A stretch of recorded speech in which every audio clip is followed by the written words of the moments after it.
Señoras y señores, muy buenas tardes y muchas gracias por su asistencia a esta convocatoria. Quisiera comenzar con una cuestión procedimental. Yo voy a dividir mi exposición esta mañana en 5 partes. En primer lugar, lo haré con brevedad porque son temas conocidos, pero que no conviene olvidar. Haré una referencia al cómo hemos llegado hasta aquí. En segundo lugar, hablaré del diálogo. En tercer lugar, del artículo 155. En cuarto lugar, de los objetivos que persigue el Gobierno cuando pone en marcha este artículo 155. Y, por último, de las medidas más relevantes que vamos a plantear al Pleno del Senado y a la comisión que se establezca como competente para tratar de este asunto en la próxima semana. Solamente las más relevantes. Después de esta intervención contestaré a preguntas, pero después habrá un briefing para entrar más en los detalles. Me gustaría que las preguntas fueran generales porque tendría que remitirme, si no fuera así, al briefing que, como les he dicho, se producirá a continuación. Bien, ¿cómo hemos llegado hasta aquí? Bueno, este es un proceso que ha sido unilateral, que ha sido contrario a la ley y que ha buscado el enfrentamiento.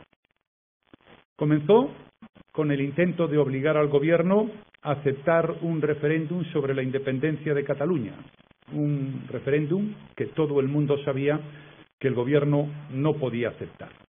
Hubo un debate en las Cortes Generales en el cual se dijo que no a la petición, vía artículo 152 de la Constitución, de que se traspasara la competencia para celebrar un referéndum sobre la independencia en Cataluña. Y a partir de ahí comenzó la toma de decisiones unilaterales. El señor presidente de la Generalitat fue invitado a las Cortes Generales para que expusiera allí cuáles eran sus pretensiones y no aceptó. Lo más llamativo y antidemocrático de ese proceso unilateral al que me estoy refiriendo ha sido lo que sucedió en el Parlamento de Cataluña los días 6 y 7 de septiembre. Esos días 6 y 7 de septiembre se vulneraron, en lo que fue un acontecimiento sin precedentes en la historia de la democracia española, los derechos de los diputados de la oposición. Se calificó en un cuarto de hora un proyecto de ley que no había sido tratado por la mesa. Se modificó el orden del día, el plazo de enmiendas quedó reducido a nada y el debate que allí se produjo fue un debate impropio de un sistema democrático. Lo cierto es que en pocas horas se liquidó por mayoría la Constitución española en Cataluña, el Estatuto de Autonomía de Cataluña, se aprobó la ley del referéndum y además se aprobó la llamada ley de transitoriedad, una especie, así dijeron sus autores, de Constitución de Cataluña hasta que se aprobara definitivamente la nueva. Todo esto fue suspendido, como saben, por el Tribunal Constitucional, pero fue igual. El Gobierno se había situado fuera de la ley y, por tanto, no se consideraba en la obligación de hacer caso a las resoluciones del Tribunal Constitucional. Se intentó hacer un referéndum a pesar de la prohibición del Tribunal Constitucional.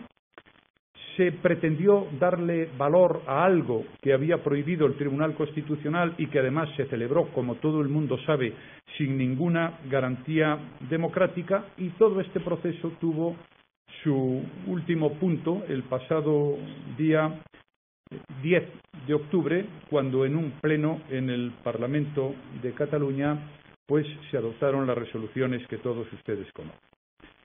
¿Qué hizo el Gobierno en esta situación? El Gobierno, el día 11 de octubre, requirió a la Generalitat de Cataluña, a su presidente más concretamente, para que explicara algo que se puede explicar muy fácilmente, si habían o no declarado la independencia. El Gobierno podía haber hecho este requerimiento antes, como lo pidió una parte de la opinión pública. Podía haberlo hecho cuando se aprobó la ley del referéndum, cuando se liquidó la Constitución, podía haberlo hecho cuando se aprobó la ley de transitoriedad. Tuvo muchas oportunidades de hacerlo, pero preferimos actuar como creo que se debe hacer en estos casos, con prudencia, con responsabilidad, con sentido común e intentando que se produjera una rectificación que realmente no se produjo por decisión de quien podía tomarla, que es la propia Generalitat. No respondieron porque no quisieron en plazo y en tiempo. Yo tengo la impresión, después de haber visto cómo se han desarrollado los acontecimientos en las últimas fechas, que alguien puede pensar, sin temor a equivocarse, que diera la sensación de que algunos lo que querían era llegar a esta situación, es decir, a que se aplicara el artículo 155. No lo voy a afirmar categóricamente, no quiero hacer una crítica, pero tengo esa convicción, porque no se pueden hacer peor las cosas, incluso para los propios intereses de los que las hicieron, que como ha hecho a lo largo de estas últimas fechas la Generalitat de Cataluña.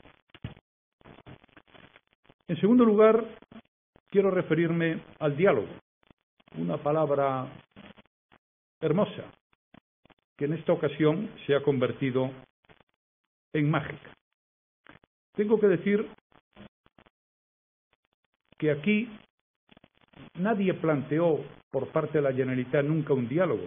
Lo que se ha planteado, he reiterado en algunas ocasiones, y creo que es bueno recordarlo ahora aquí, es una imposición. Pretendía imponérsele al gobierno que hiciera algo que sabían que no iba a hacer y que además no podía hacer.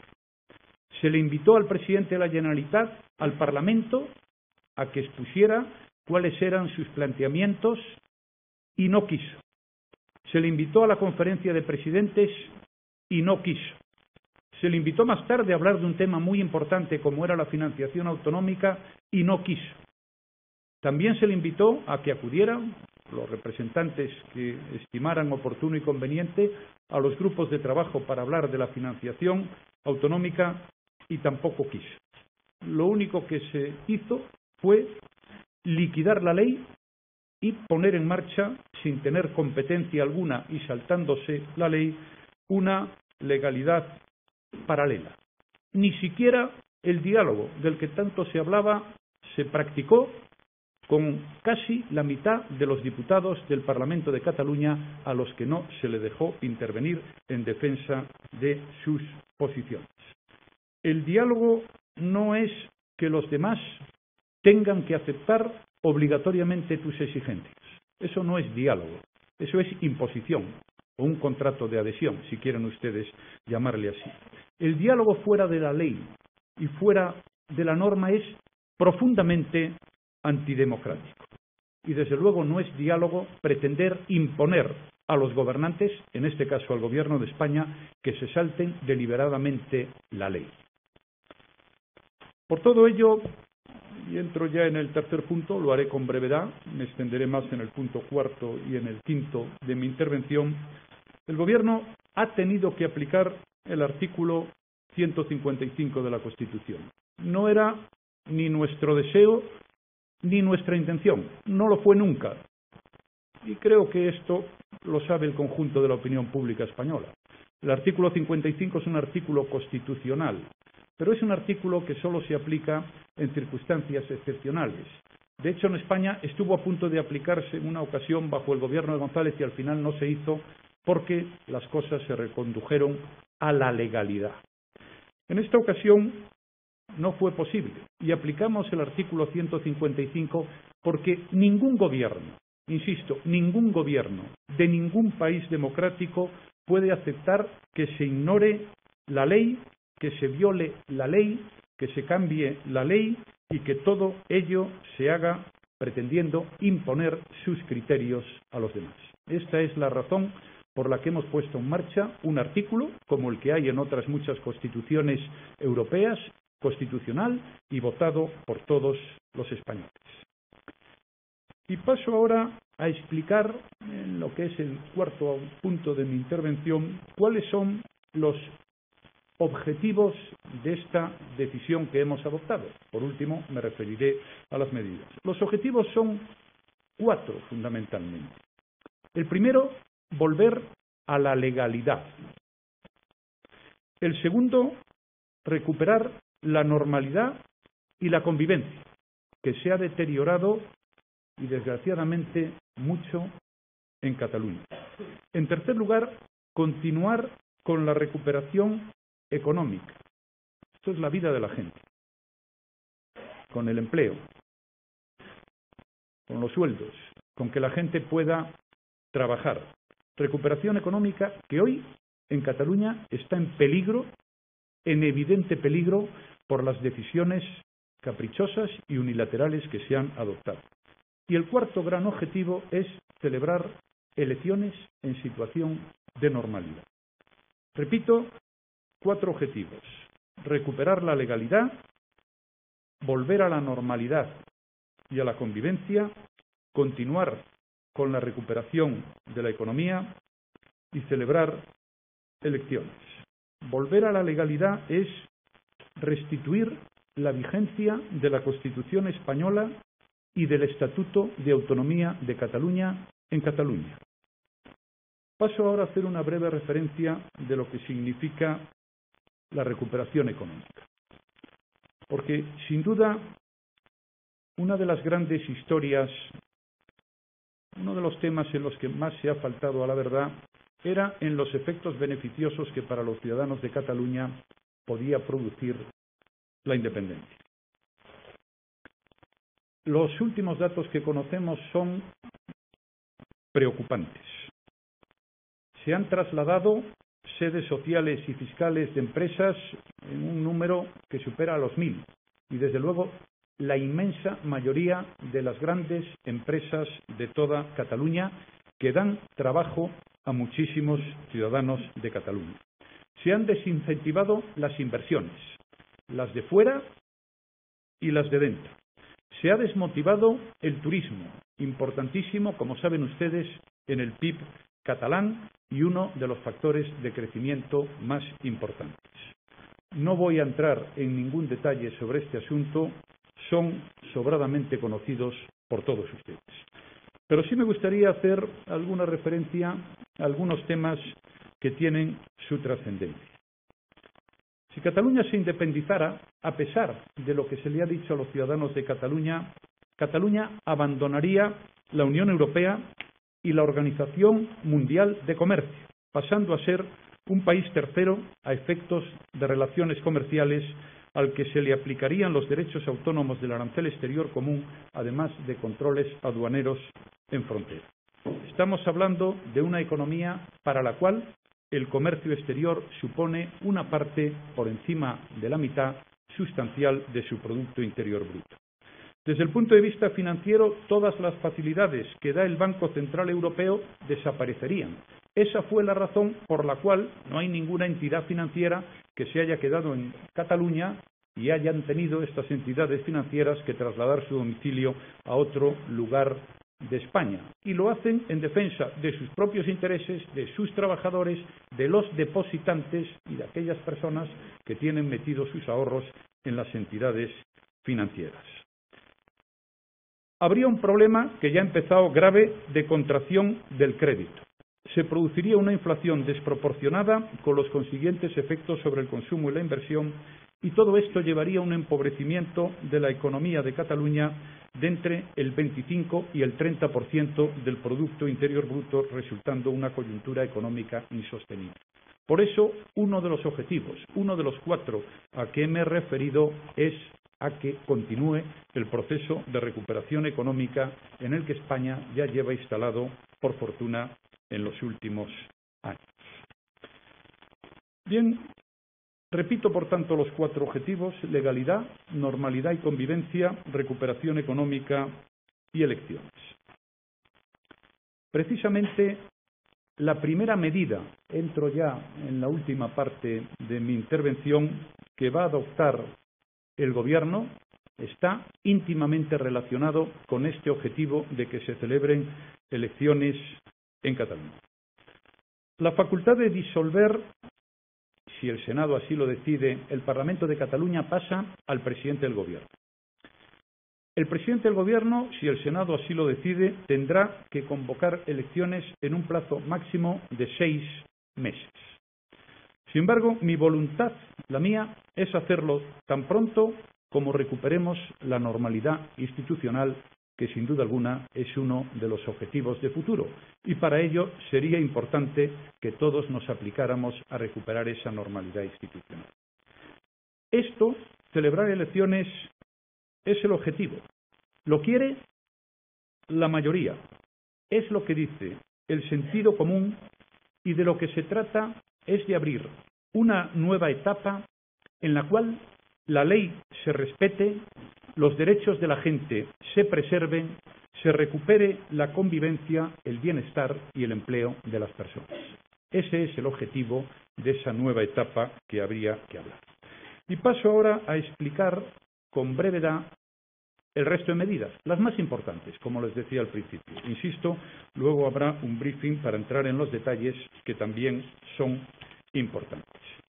Lo que vamos a solicitar al Senado, al amparo de la facultad prevista en el artículo 155 de la Constitución, con el fin de proteger el interés general de la nación, es que se autorice al Gobierno a adoptar las siguientes decisiones. Primero, a proceder al cese del presidente de la Generalitat de Cataluña, del vicepresidente y de los consejeros que integran el Consejo de Gobierno de la Generalitat de Cataluña. El ejercicio de dichas funciones corresponderá a los órganos o autoridades que a tal efecto cree o designe el Gobierno de la Nación. En principio, la idea será la de que los ministerios asuman esta responsabilidad a lo largo del plazo en el que dure esta situación excepcional. En tercer lugar, la Administración de la Generalitat de Cataluña, de acuerdo con el artículo 71 del Estatuto de Autonomía de Cataluña, continuará funcionando como la organización administrativa ordinaria que ejerce las funciones ejecutivas que el Estatuto y su normativa reguladora atribuyen a la Generalitat de Cataluña. Esta Administración de la Generalitat de Cataluña actuará bajo las directrices de los órganos o autoridades creados o designados por el Gobierno de la Nación en sustitución de aquellos que, como les he dicho antes, serán los responsables de los distintos ministerios.